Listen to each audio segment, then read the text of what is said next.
ان کی سوغات کیجئے، مرد و چلا آپ حضرت سے ملاقات کیجئے. سبحان اللہ. نعرہ تکبیر، نعرہ رسالت، علماء اہل سنت. سبحان اللہ.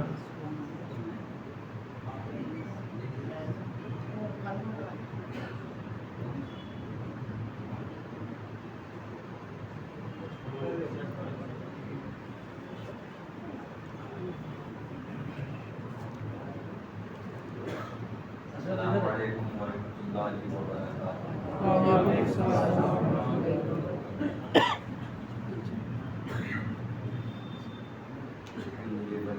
والصلاة على نبيه وعلى آله وصحبه الذين وذلك أعوذ بالله من الشيطان الرجيم. بسم الله الرحمن الرحيم. قد جاءكم من الله نور وكتاب مبين. صدق الله العلي العظيم وصدق رسوله النبي الأمين المتين الكريم.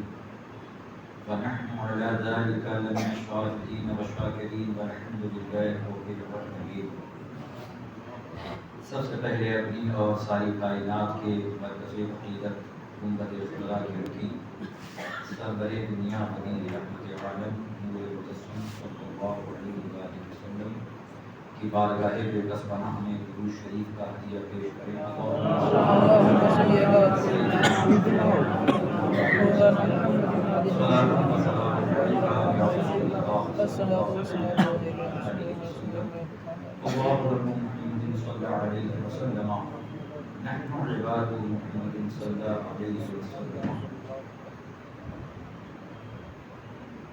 آج سے تقریباً 8-10 سال پہلے آپ کے دیار محبت میں حاضر آیا تھا اور محفل پاک باہر منعقد ہوئی تھی. عرصہ دراز کے بعد آپ کی خدمت میں حاضر ہونے کا شرف حاصل ہوا ہے اور خوشی و شادمانی کی بات ہے کہ شہر کراٹ میں شہزادہ میر محمد آل رسول حضرت سید غیاث الدین صاحب اللہ شریف مدثر عمرانی جلوہ ہو چکے ہیں اور اس شہر میں کثیر تعداد میں ان کے مریدین معتقدین منتسبین رہتے ہیں.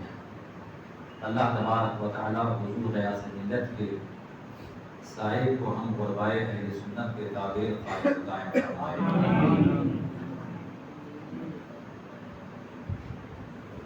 تھوڑی دیر کے بعد حضرت کی تشریف آوری ہوگی اور میری تقریر کے بعد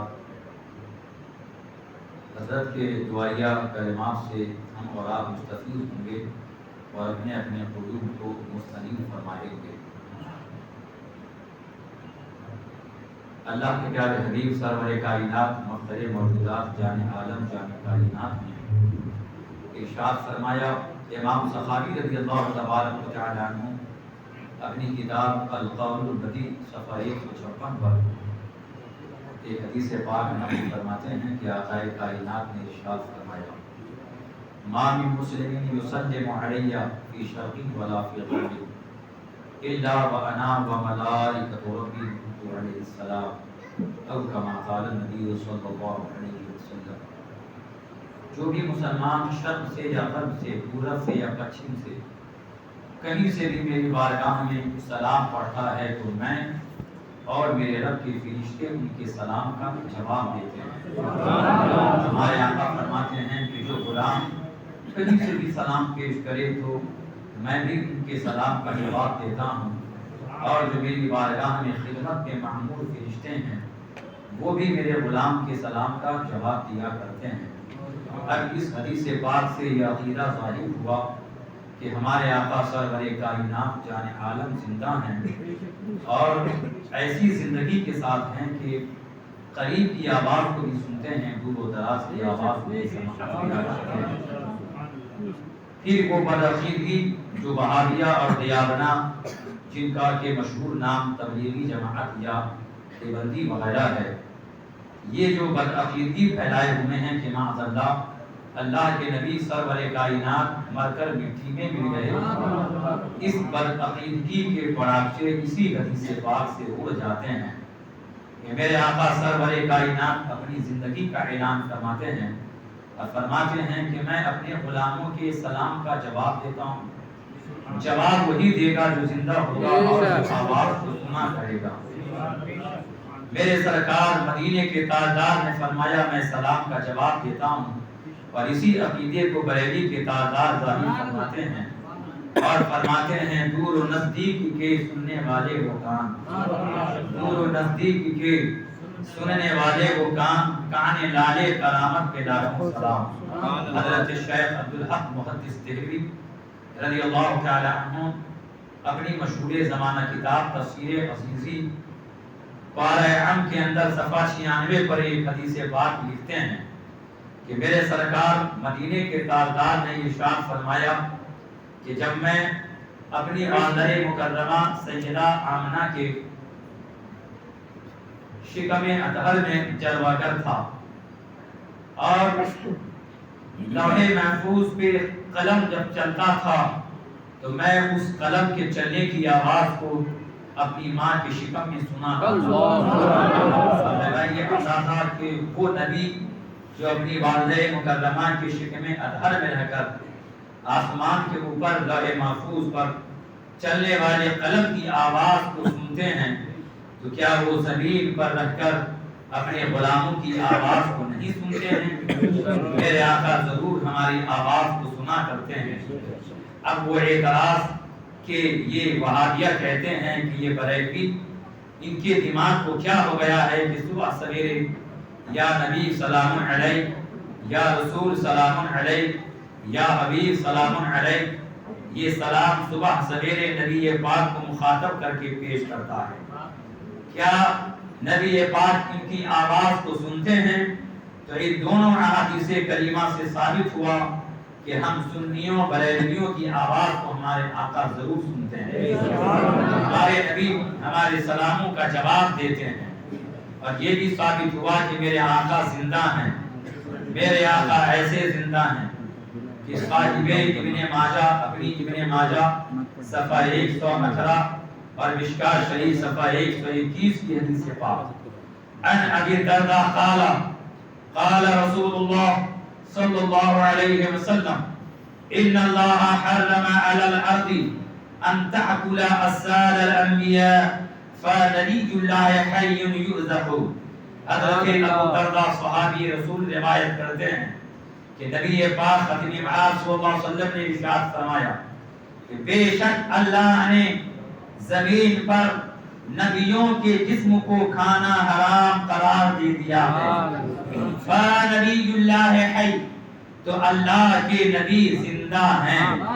اللہ اکبر، ذرا جملے پہ غور کیجئے، میرے آقا نے کہہ دیا کہ زمین پہ اللہ نے نبیوں کے جسم کو کھانا حرام قرار دے دیا ہے۔ اس سے ثابت ہوا کہ انبیاء علیہ الصلوۃ والتسلیم اپنی اپنی قبروں میں زندہ ہیں، لیکن آگے بطور تاکید فرماتے ہیں فنبی اللہ حی، تو اللہ کے نبی زندہ ہیں۔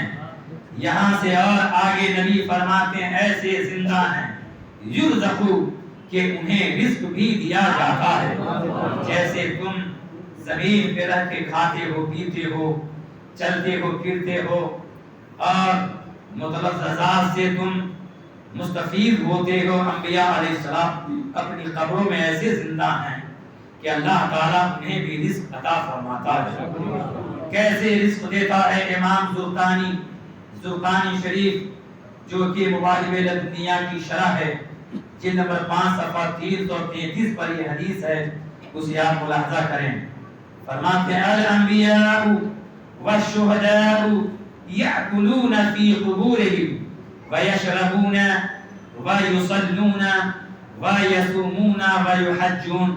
فرماتے ہیں انبیاء اور شہداء اپنی اپنی قبروں میں کھاتے ہیں، اپنی اپنی قبروں میں پیتے ہیں، نماز کے اوقات میں نماز پڑھتے ہیں، روزہ بھی رکھتے ہیں، حج کے مہینے میں اپنے اپنے مزار سے نکل کر مکہ المکرمہ کی طرف روانہ ہو سبحان اللہ، اللہ اکبر۔ سبحان اللہ۔ احادیث کریمہ تو اس طرح سے بتا رہی ہیں کہ نبی زندہ ہیں اور قبر میں کھاتے پیتے ہیں، نماز ادا کرتے ہیں اور حج کے لیے بھی جاتے ہیں، لیکن برا ہو وہابیوں، تبلیغیوں، دیوبندیوں، مردودین کا، جہنمی فرقے کا کہ نبی پاک کو مردہ لکھتے ہیں، اور آپ کہیں گے کہ کہاں لکھا ہوا ہے؟ تو معاذ اللہ ان کی کتاب آپ نہ دیکھیں، علماء سے رابطہ کریں۔ ان کے بہت بڑے گرو اسماعیل دہلوی اپنی کتاب تقویت الایمان جو پھر سے بمبئی دارالسلفیہ سے چھپی ہے اور اس کے صفحہ نمبر 100 پر ہے، وہ لکھتا ہے کہ معاذ اللہ نبی مر کر مٹی میں مل گئے۔ آپ بھی کہیے معاذ اللہ۔ اب بتائیں کہ نبی پاک کو ارشاد فرماتے ہیں کہ سارے نبی زندہ ہیں، ایسے زندہ ہیں کہ روزی پاتے ہیں، روزہ رکھتے ہیں، نماز پڑھتے ہیں، حج بھی ادا کرتے ہیں، مگر نبی پاک کی حدیث کے خلاف وہابیوں نے عقیدہ گڑھا کہ معاذ اللہ نبی مر کر مٹی میں مل گئے۔ یہ ان کی ایک بدعقیدگی ہی ہے۔ اس طرح سے بہت ساری بدعقیدگیاں ان کی ہیں جن سے عوام کو بتانا اور انہیں اطلاع دینا ضروری ہے تاکہ عوام ان کی صحبت سے دور رہے۔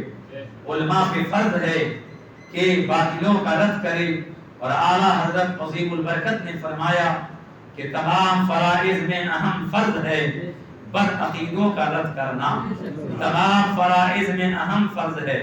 یہ امام اہل سنت فرماتے ہیں۔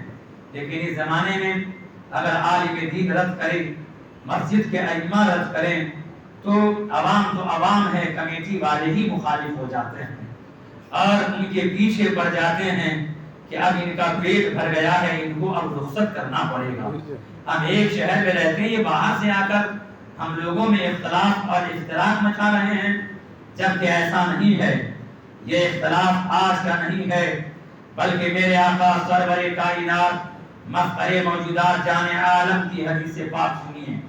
ترمذی شریف جلد ثانی صفحہ 36 اور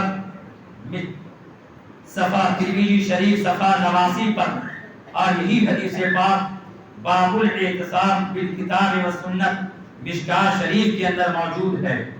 میرے آقا سرور کائنات نے ارشاد فرمایا لیاتین علی امتی کما اتی علی بنی اسرائیل حذو النعل بالنعل حتى ان كان منهم من اتى امه علانیہ لکان فی امتی من یصنع ذلك۔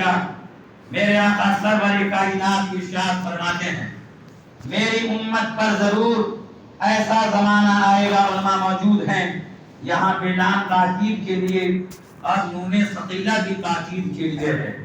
لیاتین ضرور آئے گا میری امت میں ایک ایسا زمانہ، میری امت پر ایک ایسا زمانہ آئے گا جیسا کہ بنی اسرائیل پر آیا تھا، ہو بہو ایک دوسرے کے مطابق۔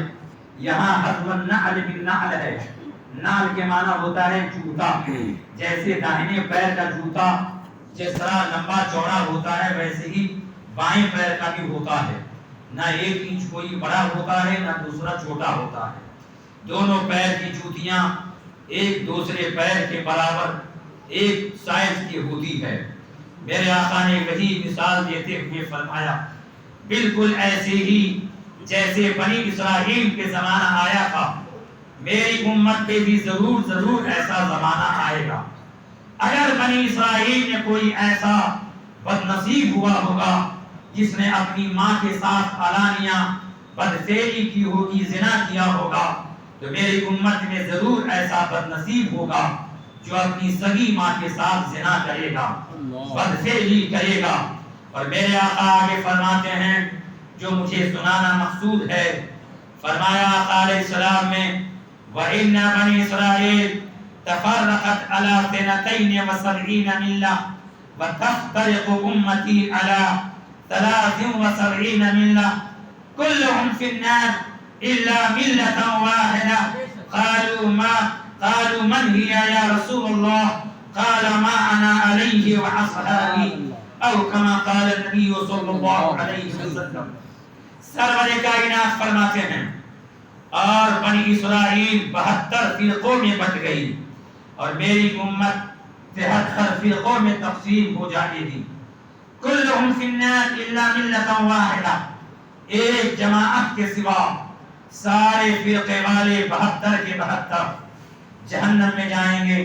چاہے لمبا جبہ پہنے یا لمبا امامہ باندھے یا دن رات نماز کی تبلیغ کریں، نماز کے نام پہ ڈھونگ نچائیں اور رات و دن مسجد کی تعمیر کریں، کچھ بھی کریں، سینکڑوں بار حج کر لیں، کچھ بھی کریں، لمبی لمبی داڑھی رکھ لیں، مگر آقا فرماتے ہیں اسلام کے دعوے داروں میں 73 فرقے ہوں گے، 72 کے 72 جہنمی ہوں گے، ایک ہی جماعت جنتی جماعت ہے. صحابہ تڑپ گئے، عرض کیا یا رسول اللہ وہ کون خوش نصیب جماعت ہے جو جنتی ہے؟ تو نبی پاک نے فرمایا ما انا علیہ و اصحابی، جو میرے اور میرے صحابہ کے طریقے پر ہے، وہ جنتی ہے جو میرے اور میرے صحابہ کے طریقے پر ہوگا. اب تو 73 میں کوئی ایسی جماعت نہیں ملے گی جو یہ دعویٰ نہ کرے کہ ہم نبی اور صحابہ کے طریقے پر ہیں.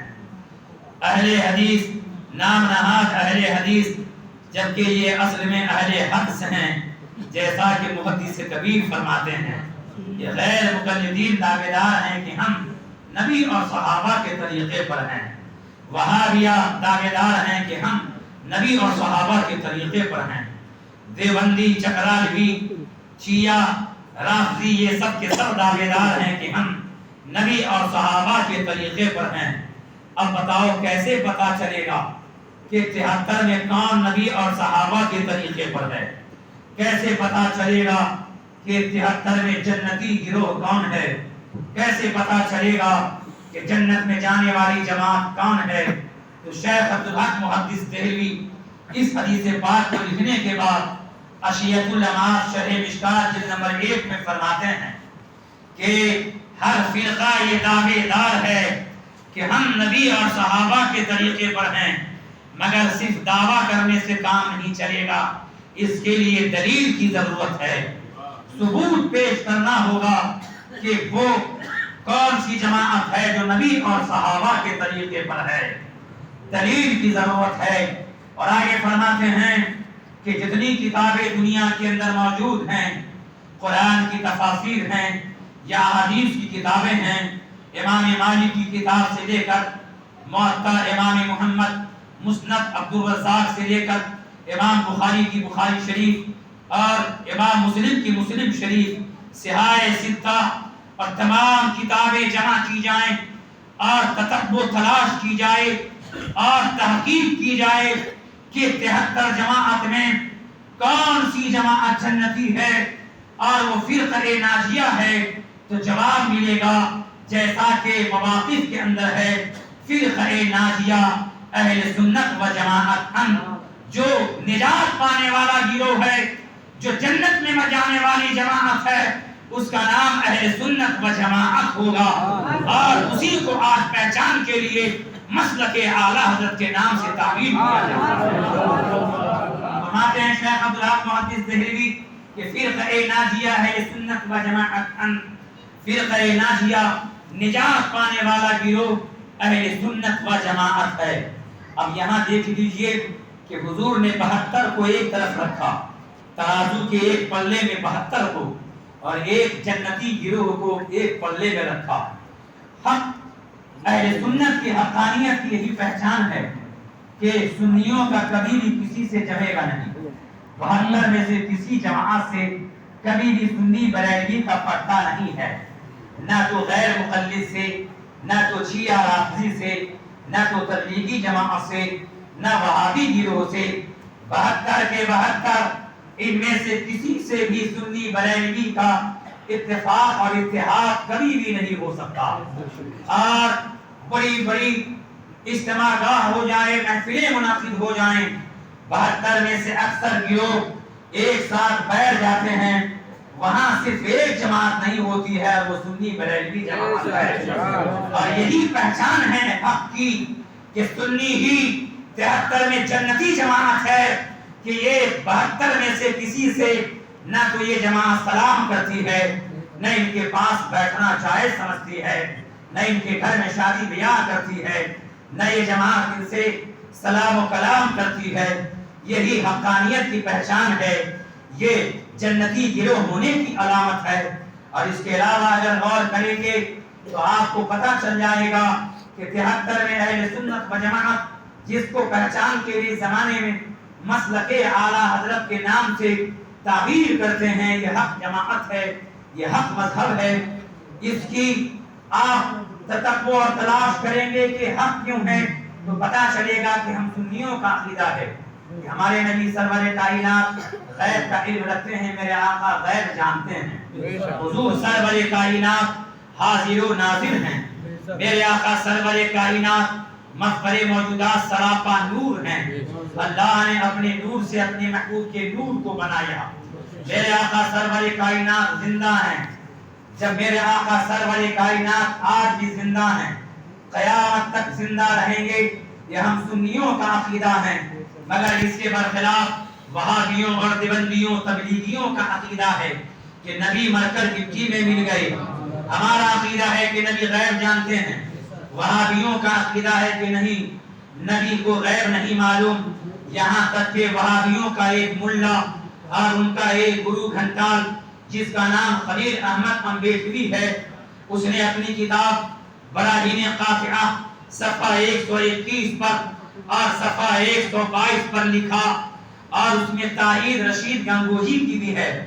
جب اس طرح کی تقریر کی جاتی ہے تو جو پلپلے ٹائپ کے لوگ ہوتے ہیں وہ آنے والے خطیب کی تقریر کو پسند نہیں کرتے ہیں، ان کا دل دھک دھک کرتا ہے، دھک دھک کرتا ہے، دل کو چکر آتا ہے کہ یا اللہ کل سویرے کیا ہوگا، کہیں چائے پانی نہ بند ہو جائے، پیپسی لمکا جو پلایا جاتا ہے یہ نہ کہیں بند ہو جائے۔ تو میں کسی کے چائے پانی کا خیال نہیں کرتا، میں وہی بتاتا ہوں جس میں اللہ اللہ کے رسول کی رضا ہوتی ہے۔ ہم دنیا والوں کی رضا جوئی حاصل نہیں کرتے، ہم ہر تقریر کو اپنی آخری تقریر سمجھ کے کرتے ہیں۔ ہمارا کام ہے حق گوئی کرنا، اگر برا لگے تو 4 روٹی اور زیادہ کھا کر لمبی عمر بڑھائیں کہ کبھی توبہ کرنے کا موقع مل جائے، اور میری طرف سے مطمئن رہیں کہ میں جو کہوں گا وہ حق کہوں گا اور حوالے کے ساتھ ہی بولوں گا۔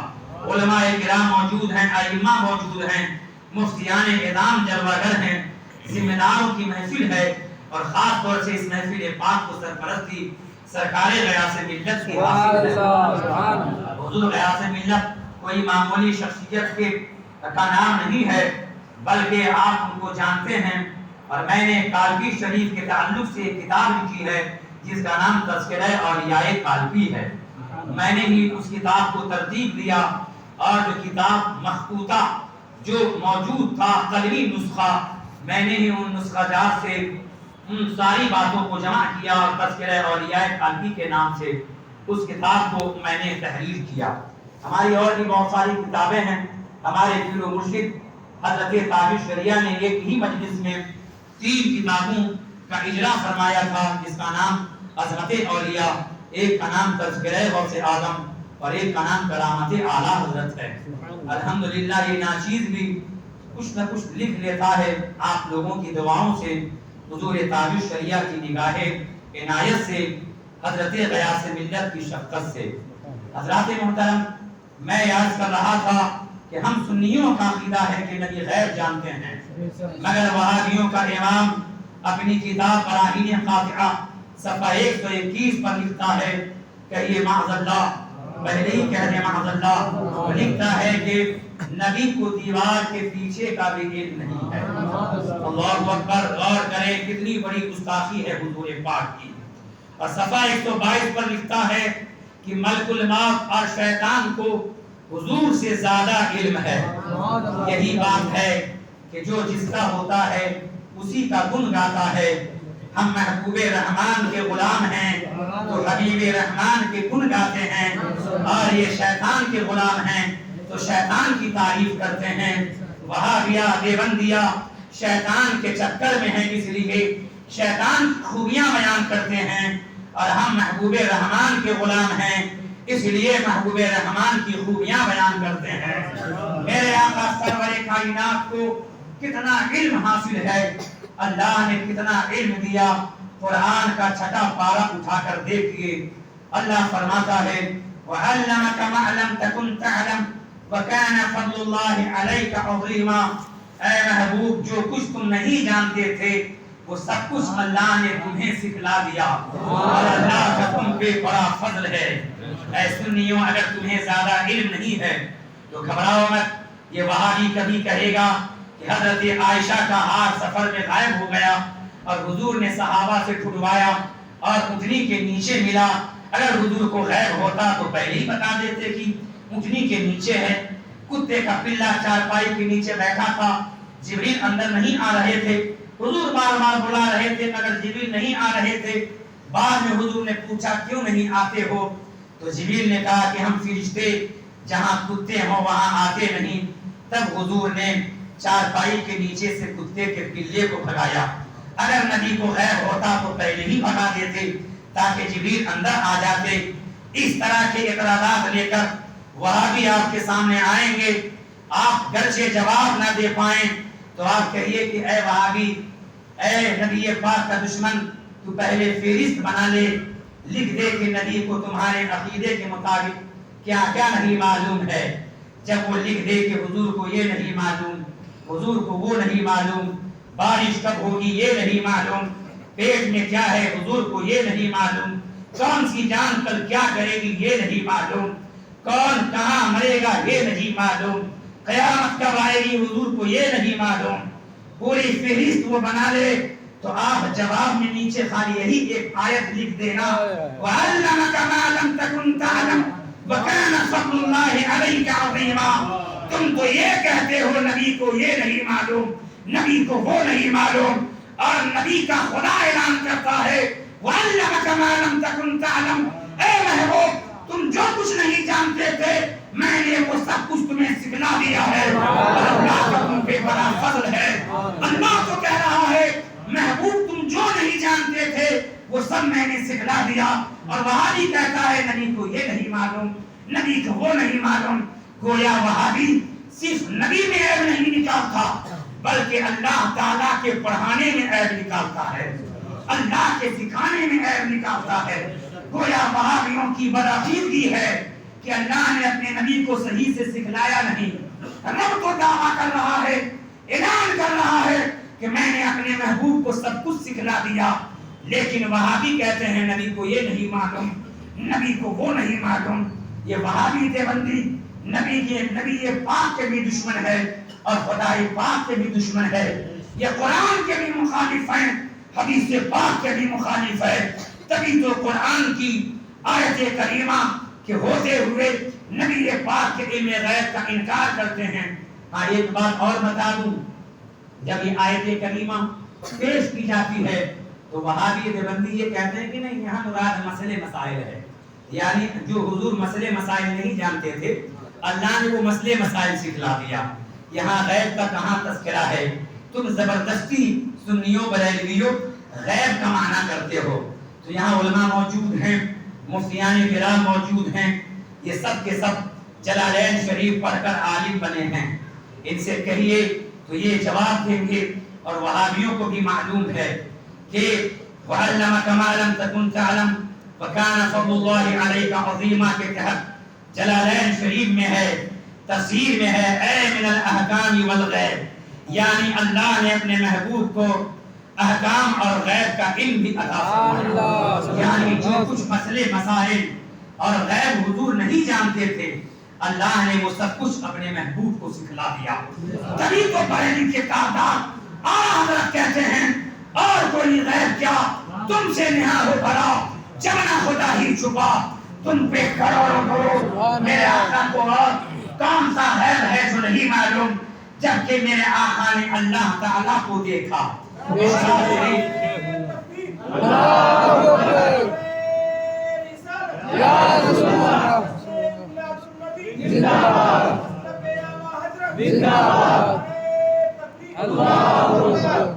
میرے نبی کو تو یہ بھی معلوم ہے کہ انسانوں میں کتنے لوگ جنتی ہیں, کتنے کروڑ, کتنے لاکھ, کتنا ہزار, کتنے لوگ جن کی میرے آقا کو معلوم ہے کہ جنتی کتنے ہیں.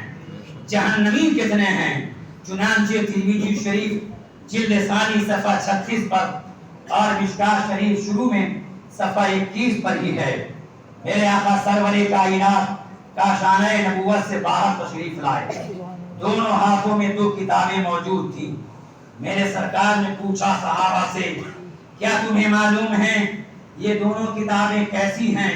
صحابہ نے عرض کیا، نہیں یا رسول اللہ، ہمیں تو اتنا ہی معلوم ہے جتنا آپ خبر دیتے ہیں، ہمیں اس سے زیادہ نہیں معلوم۔ میرے آقا سرور کائنات نے فرمایا اس کتاب کے بارے میں جو آپ کے داہنے ہاتھ میں تھی، فقال للذی فی یدہ الیمنی، جو نبی پاک کے داہنے ہاتھ میں کتاب تھی اس کے بارے میں فرمایا، ھذا کتاب من رب العالمین فیہ اسماء اہل الجنہ واسماء آبائہم وقبائلہم ثم اجمل علی آخرہم فلا یزاد فیہم ولا ينقص منہم ابدا۔ نبی پاک نے فرمایا داہنے والی کتاب کے بارے میں کہ اس میں جنتیوں کے نام لکھے ہوئے ہیں۔ اے میرے صحابہ، جو کتاب میرے داہنے ہاتھ میں ہے اس میں سارے جنتیوں کے نام ہیں، ان کے ماں باپ اور کس خاندان سے ہے، اس قبیلے کے ساتھ میں کہ کس کا بیٹا اور کس قبیلے کا یہ جنتی ہے، اور فرمایا آخر میں ٹوٹل بھی ہے کہ کتنے لوگ جنتی ہیں، تو اب نہ اس میں اضافہ ہوگا اور نہ کبھی اس میں سے کوئی نام گھٹایا جائے گا۔ کتنے لوگ جنتی ہیں؟ نبی پاک ان سارے جنتیوں کے نام جانتے ہیں، اور فرمایا اس کتاب کے بارے میں جو آپ کے بائیں ہاتھ میں تھی، فرمایا فیہ اسماء اہل النار، فرمایا یہ کتاب ایسی ہے جس میں جہنمیوں کے نام لکھے ہوئے ہیں اور ان کے ماں باپ اور قبیلے کا نام بھی ہے، تو اب تو نہ اس میں بڑھایا جائے گا اور نہ اس میں کبھی گھٹایا جائے گا۔ سمجھ میں آئی بات کہ نبی پاک کو یہ بھی معلوم ہے کہ جنتی کی تعداد کتنی ہے، جہنمی کی تعداد کتنی ہے، میرے سرکار کو کیا نہیں معلوم ہے؟ مشکاۃ شریف صفحہ 521 کی حدیث، ان ثوبان قال قال رسول اللہ صلی اللہ علیہ وسلم، ان اللہ زوالی الارض فرأیت مشارقها ومغاربها۔ میرے نبی سرور کائنات فرماتے ہیں، بے شک اللہ نے میرے لیے زمین کو سمیٹ دیا تو میں نے زمین کے مشرق کو دیکھا اور میں نے زمین کے مغرب کو بھی دیکھا۔ وَإِنَّ أُمَّتِي سَيَبْلُغُ مُلْكُهَا مَا زُوِيَ لِي مِنْهَا، اور میری امت کی حکومت وہاں تک پہنچے گی جہاں تک کی زمین اللہ نے میرے لیے لپیٹ دیا، وہاں تک میری امت حکومت کرے گی۔ اور فرمایا حضور نے وَأُوتِيتُ الْكَنْزَيْنِ الْأَحْمَرَ وَالْأَبْيَضَ، اور مجھے 2 خزانے سونے اور چاندی کا مالک بنایا گیا۔ اللہ اکبر۔ یہاں سے آقا سرور کائنات کے تصرف و اختیار کا بھی ثبوت ملا، اور اس سے نبی پاک کے علم غیب کا بھی ثبوت ملا کہ میرے آقا کو اللہ نے سونے اور چاندی کے خزانے کا مالک بنایا۔ اللہ نے اپنے حبیب کو زمین و آسمان جنت کا مالک بنایا۔ تبھی تو اعلیٰ حضرت کہتے ہیں، یا رسول اللہ، خالق کل نے تجھے مالک کل بنا دیا، 2 جہاں ہے آپ کے قبضہ و اختیار میں۔ میرے آقا سرور کائنات کو اللہ نے علوم غیبیہ سے مالا مال فرمایا ہے۔ یہ بات سمجھ میں آئی، اور یہ ہم سنی بریلوی کا عقیدہ ہے۔ اس کے برخلاف وہابیوں کا عقیدہ ہے کہ حضور کو دیوار کے پیچھے کا بھی علم نہیں ہے۔ تبھی تو ہمارے علماء بتاتے ہیں، یہ ائمہ بتاتے ہیں اور احادیث کریمہ کی روشنی میں بتاتے ہیں کہ میرے سرکار نے ارشاد فرمایا، مسلم شریف کے شروع میں ہے اور محدث بقیلی نے اپنی کتاب کے اندر نقل کیا، کچھ اس میں سے حصے ابن ماجہ شریف کے اندر ہے۔ نبی پاک فرماتے ہیں، ایاکم و ایاہم لا یضلونکم ولا یفتنونکم وَإِن مَرِضُوا فَلَا تَعُودُوهُمْ وَإِن مَاتُوا فَلَا تَشْهَدُوهُمْ وَإِن لَقَيْتُمُوهُمْ فَلَا تُسَلِّمُوا عَلَيْهِمْ وَلَا تُجَالِسُوهُمْ وَلَا تُشَارِبُوهُمْ ولا تؤاخذوهم ولا تناكحوهم ولا تصلوا علیہم ولا تصلوا معهم. میرے آقا سرور کائنات نے فرمایا تم ان سے دور رہو، انہیں اپنے قریب بھی نہ آنے دو. حدیث پاک ہے، یہ مت سمجھنا کہ بمبئی کا ایک مولوی آ گیا اور اپنی طبیعت سے کوئی مسئلہ سنا گیا. یہ جتنے فرقہ باطلہ ہیں، 72 گروہ، جہنم میں جانے والی جماعت، چاہے وہ حج کرے، عمرہ کرے، روزے کا دھوم مچائے، مسجد کے تعمیر کے نام پہ گمراہی پھیلانے کا اڈا بنائے، کچھ بھی کرے، ان سارے جہنم میں جانے والے فرقوں کے لیے کیا حکم ہے؟ نبی فرماتے ہیں ایاکم و ایاہم، تم ان سے دور رہو، انہیں اپنے قریب بھی نہ آنے دو کہ کہیں وہ تمہیں گمراہ نہ کر دیں، کہیں وہ تمہیں فتنے میں نہ ڈال دیں. اگر وہ بیمار ہو جائیں تو ان کی میراث کرسی کو نہ جاؤ، اگر وہ مر جائیں تو ان کی نماز جنازہ میں نہ جاؤ. اور نبی علیہ السلام فرماتے ہیں نہ ان کے ساتھ اٹھو بیٹھو، نہ کھاؤ پیو، اور نہ شادی بیاہ کرو، اور نہ ان کی نماز جنازہ پڑھو، نہ ان کے ساتھ نماز پڑھو، یعنی نہ 5 وقتہ نماز پڑھو، اور جب وہ مر جائیں تو ان کی نماز جنازہ بھی نہ پڑھو. یہ مدینے کے تاجدار کا حکم ہے. اگر یہ حکم سنایا جائے تو کتنے پلپل لوگ ہیں جو کہتے ہیں کہ اب وہ زمانہ نہیں ہے، اب کیا ہے، دنیا میں یہود و نصارہ، کفار و مشرکین ایک طرف ہو گئے ہیں، اب ہم کو یہ فرقہ پرستی چھوڑ کر ایک ہو جانا چاہیے اور مل کے لڑنا چاہیے. یہ کتنی بڑی خباثت ہے. جب میرے نبی سرور کائنات نے ارشاد فرما دیا کہ یہ جہنم میں جانے والے فرقے ہیں، ان سے دور رہو، انہیں اپنے قریب مت آنے دو، تو تم کون ہوتے ہو ان سے ملانے والے؟ یاد رکھو قیامت تو آ سکتی ہے، زمین ختم ہو سکتی ہے، آسمان ٹوٹ کے گر سکتا ہے، مگر کبھی کسی سنی کا 72 گروہ سے اتحاد اور اتفاق نہیں ہے. تبھی تو حضرت کہتے ہیں تجھ سے اور جنت سے کیا مطلب کہا کہ دور ہو، ہم رسول اللہ کے جنت رسول اللہ.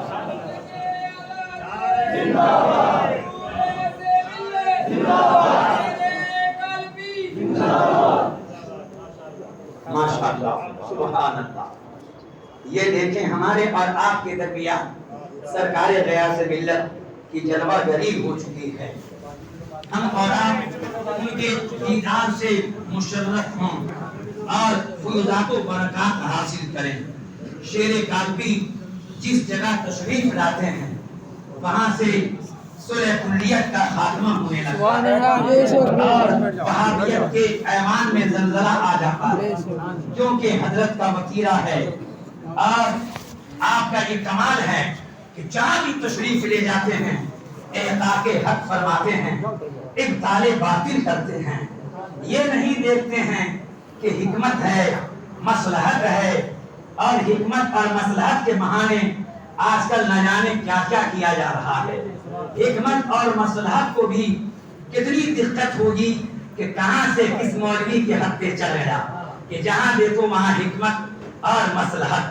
مگر شیر کالپی کا یہ درہ امتیاز ہے کہ جہاں جاتے ہیں مسلک اعلیٰ حضرت کے ڈنکے بجاتے ہیں، جہاں جاتے ہیں تاج الشریعہ کے پیغام کو عام کرتے ہیں، جہاں جاتے ہیں وہاں صلح کلیت کی تردید فرماتے ہیں اور حق کو ثابت فرماتے ہیں، اہل سنت کا بول بالا فرماتے ہیں. مولا تبارک و تعالی اپنے محبوبوں کے صدقے میں غوث العظم غوث الورا کے وسیلے سے، اعلیٰ حضرت کے وسیلے سے، سرکار میر کالپی اور میر احمد کالپی، شاہ فضل اللہ اور حضرت ضیاء ملت کے صدقے میں حضرت کی عمر کو تابع قائم دائم فرمائے اور آپ کا سایہ ہم غربائے اہل سنت پہ قائم و دائم فرمائے. حضرت غیاث ملت کے دیدار سے آپ مستفید ہوں. تھوڑی دیر کے لیے آپ کی خدمت میں اور ہوں. ابھی 35 منٹ ہوئے ہیں، 10-15 منٹ اور بھی آپ سماعت کر لیں. تو ہم سنیوں کا عقیدہ ہے کہ اللہ کے پیارے حبیب سرور کائنات مفخر موجودات غیب جانتے ہیں، اور ان کا عقیدہ ہے کہ معاذ اللہ حضور کو دیوار کے پیچھے کا بھی علم نہیں ہے۔ یہ ایک بات ہوئی۔ اب آگے بڑھیے۔ ہمارا عقیدہ ہے کہ سرکار نور ہیں، مگر ان کی بدعقیدگی ہے کہ حضور بشر ہیں۔ میرے آقا سرور کائنات کو یہ کہتے ہیں کہ ہم جیسے بشر ہیں۔ ہمارا بھی عقیدہ ہے کہ حضور بشر ہیں، مگر ہماری طرح بشر نہیں ہیں، بلکہ میرے آقا سرور کائنات کو اللہ نے اپنے نور سے بنایا ہے۔ میرے آقا سراپا نور ہے، اور یہی عقیدہ بریلی کے امام نے دیا۔ میرے سرکار کے لیے اور ان کی آل کے لیے فرماتے ہیں، یا رسول اللہ تیری نسل پاک میں ہے بچہ بچہ نور کا، تو ہے عین نور تیرا، سب گھرانہ نور کا۔ میرے سرکار بھی نور ہیں اور ان کی اطرت بھی نور ہے۔ میرے سرکار بھی نور ہیں، ان کی اولاد بھی نور ہے۔ نبی پاک کا گھرانہ نور کا گھرانہ ہے۔ اب آپ کہیں گے کہ کیسے ہم مانیں کہ میرے آقا نور ہیں، تو ہم آپ کے سامنے ایک حدیث پیش کریں اور پھر اپنی جگہ پہ بیٹھ جائیں، کیونکہ ہم کو حضور غیاث ملت کی زبان فیض ترجمان سے کلمات مبارکہ بھی سماعت کرتے ہیں۔ ہمیں ان کی زبان سے دعائیہ کلمات سماعت کرنی ہے اور فیض حاصل کرنا ہے۔ امام بخاری کے استاد یعنی دارا استاد حضرت عبدالرزاق نے اپنے مصنف کے اندر صفحہ 64 65 66 67 پر اور شارح مسلم شریف امام نووی نے ادر البہیہ صفحہ 6 پر اور شارح بخاری امام قسطلانی نے مواہب لدنیہ جلد نمبر 1 صفحہ 71 اور 72 پر یہ حدیث پاک نقل فرمایا۔ میرے آقا سرور کائنات کے صحابی جابر بن عبداللہ رضی اللہ تعالی عنہ نے مجمع میں پوچھا، میرے ماں باپ آپ پہ قربان جائیں، یا رسول اللہ مجھے خبر دیجئے کہ اللہ نے سب سے پہلے کس چیز کو بنایا؟ یہاں غور کیجئے گا، ہم سنیوں کا عقیدہ یہ ہے کہ ساری مخلوقات میں اللہ نے سب سے پہلے اپنے محبوب کو بنایا۔ اس کے خلاف بھی وہابی دیوبندی نبی پاک کو اول مخلوق نہیں تسلیم کرتے ہیں، بلکہ دیوبندیوں کا عقیدہ ہے کہ اللہ نے سب سے پہلے قلم کو بنایا ہے، مگر ہم سنیوں کا عقیدہ ہے کہ اللہ نے سب سے پہلے ساری کائنات سے پہلے ساری مخلوقات سے پہلے اپنے حبیب کو بنایا ہے۔ آپ اس کو ذہن میں رکھیے اور حدیث سے پاک سنیے۔ صحابی نے پوچھا، یا رسول اللہ کس چیز کو اللہ نے سب سے پہلے پیدا فرمایا؟ تو حضرت جابر کے سوال کرنے پر حضور نے ارشاد فرمایا، یا جابر ان اللہ تعالی خلق قبل الاشیاء نور نبیک من نورہ فجعل ذلك النور يدور بالقدرة حيث شاء الله ولم يكن في ذلك الوقت لوح ولا قلم ولا جنة ولا نار ولا شمس ولا قمر ولا ملك ولا سماء ولا أرض ولا جنی ولا انسی۔ اے جابر سب سے پہلے اللہ نے اپنے نور سے تیرے نبی کے نور کو بنایا، پھر تیرے نبی کا نور جہاں چاہا اللہ کی قدرت سے سیر کرتا رہا۔ اور جابر یہ اس وقت کی بات ہے جب نہ لوح و قلم بنے تھے، نہ جنت و جہنم کی تخلیق ہوئی تھی، نہ چاند و سورج بنے تھے، نہ کوئی فرشتہ بنا تھا، نہ تو زمین و آسمان کی تخلیق ہوئی تھی، نہ تو کسی جنات کا نہ کسی انسان کا وجود تھا۔ اللہ نے اپنے نور سے تیرے نبی کے نور کو سب سے پہلے بنایا۔ میرے آقا سرور کائنات ارشاد فرماتے ہیں، جب اللہ نے زمین و آسمان کو کائنات کو بنانا چاہا تو میرے نور کے 4 حصے فرمایا۔ پہلے حصے سے اللہ نے قلم کو، دوسرے سے لوح محفوظ کو، تیسرے حصے سے اللہ نے عرش کو بنایا۔ پھر میرے نور کے چوتھے حصے کو 4 حصوں میں تقسیم فرمایا۔ پہلے سے اللہ نے عرش کے اٹھانے والے حاملین عرش فرشتوں کو بنایا، دوسرے سے کرسی بنایا، تیسرے سے تمام فرشتوں کو بنایا۔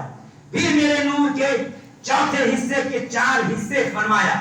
پہلے سے اللہ تبارک و تعالی نے ایمان والوں کی آنکھوں کے نور کو بنایا، دوسرے سے ایمان والوں کے دل کے نور کو بنایا، تیسرے سے ایمان والوں کی انسیت اور محبت کے نور کو بنایا۔ پھر اللہ نے میرے نور کے چوتھے حصے کو 4 حصوں میں تقسیم فرمایا۔ پہلے سے اللہ نے سورج کو، دوسرے سے چاند کو، تیسرے سے تمام ستاروں کو بنایا۔ پھر میرے نور کے چوتھے حصے کو مقام رجا میں 12,000 سال تک رکھا۔ 12,000 سال کے بعد میرے نور کے چوتھے حصے کو اللہ نے نکالا، پھر 4 حصوں میں بانٹا۔ پہلے سے عقل کو بنایا، دوسرے سے علم اور حلم کو بنایا، تیسرے سے عصمت اور توفیق کو بنایا۔ پھر میرے نور کے چوتھے حصے کو اللہ نے مقام حیا میں 12,000 سال تک رکھا، 12,000 سال کے بعد نکالا اور میرے نور پہ نظر رحمت ڈالا تو میرے نور سے 1,24,000 نور کے قطرے جھڑے۔ ہر قطرے سے نبی اور رسول کے انوار کو، ارواح کو بنایا، اور جب انبیاء اور رسولوں کی ارواح نے سانس لی تو ان کی سانسوں کی برکتوں سے سارے ولیوں، سارے شہیدوں، سارے صالحین کے ارواح و انوار کو بنایا۔ اب نبی فرماتے ہیں فالعرش والکرسی من نوری والکربیون والروحانیون من الملائکۃ من نوری وملائکۃ السماوات السبع من نوری والجنۃ وما فيها من النعیم من نوری والشمس والقمر والکواکب من نوری وارواح العقل والعلم والتوفیق من نوری وارواح الانبیاء والرسل من نوری والسعداء والشہداء والصالحون من نتائج من نوری۔ نبی فرماتے ہیں سن لو، عرش میرے نور سے ہے، کروبین فرشتہ میرے نور سے ہے، روحانیین فرشتہ میرے نور سے ہے، ساتوں آسمان کے فرشتے میرے نور سے ہے، جنت کی ساری بہاریں میرے نور سے ہے، چاند و سورج میرے نور سے ہے، ستارے میرے نور سے ہے، عقل اور علم توفیق میرے نور سے ہے، سارے نبی، سارے رسول کی ارواح و انوار میرے نور سے ہیں، تمام اولیاء، تمام شہداء، تمام سعداء، تمام صالحین میرے نور کے نتائج سے ہے۔ میرے آقا سرور کائنات آگے ارشاد فرماتے ہیں پھر اللہ نے میرے نور کو رکھنے کے لیے 12 حجاب پیدا فرمایا۔ 12 حجابات میں اللہ نے 1,000 سال تک میرے نور کو رکھا۔ وہ نور 12 حجابات کون سے حجابات ہیں؟ ایک کا نام کرامت، ایک کا نام سعادت، ایک کا نام زینت، ایک کا نام رحمت، ایک کا نام رافت، ایک کا نام علم، ایک کا نام حلم، وقار، سکینہ، صبر، صدق، یقین۔ یہ 12 حجابات اللہ نے پیدا فرمایا۔ ہر حجاب میں اللہ کے نبی سرور کائنات نے رب کی 1,000 سال تک بندگی کی۔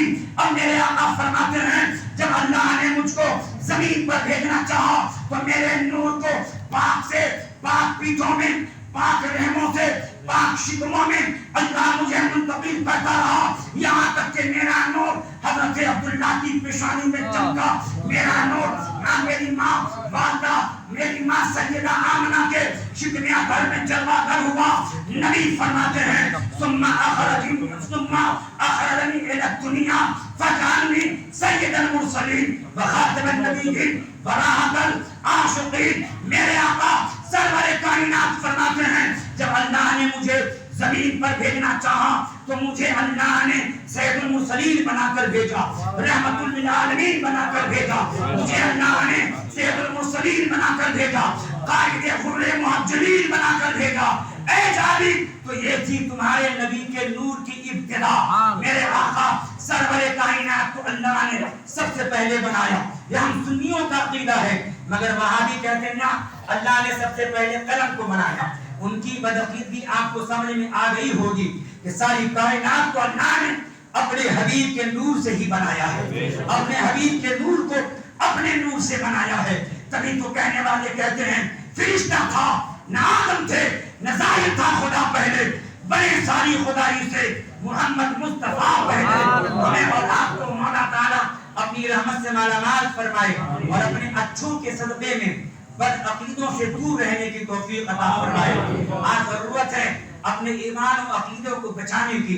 لوگ بے دھڑک وہابیوں سے ملتے ہیں، ان کے پاس جاتے ہیں، یہاں تک کہ بعض علماء بھی رعایت نہیں کرتے بلکہ وہابی کی محفل میں چلے جاتے ہیں اور وہابی کو اپنی محفل میں بلاتے ہیں. بتائیے اگر علماء ایسا کریں گے تو کتنا برپا ہو جائے گا. جس کے لیے اللہ کے پیارے نبی سرور کائنات نے حکم دیا ہو کہ ان سے دور رہو, انہیں اپنے قریب نہ آنے دو. اتنی بڑی جسارت ہو گئی کہ تم ان کے پاس جاتے ہو, وہ تمہارے پاس آتے ہیں. اے سنیوں, آپ سرکار غیاث ملت کے زیر سایہ رہتے ہو تو آپ جو ہے اپنے ایمان اور عقیدوں کو بچانے کی کوشش کرو اور ان سے دور رہو. آپ یہ نہ دیکھو کہ کوئی جا رہا ہے تو ان کی اتباع کریں, ان کی نقل کریں. وہ جائے گا تو ہلاک ہوگا, ایمان اور عقیدہ خراب ہوگا. ہر سنی پر ضروری ہے کہ اپنے ایمان اور عقیدے کی حفاظت کرے اور ان سے ہمارا کوئی تعلق نہ ہو. یہی پیغام ہے بریلوی شریف کا, یہی پیغام ہے حضور قائد ملت کا, یہ پیغام ہے حضور غیاث ملت کا, اور اس پیغام کے سختی کے ساتھ قائم رہو. وما علینا الا البلاغ. السلام علیکم.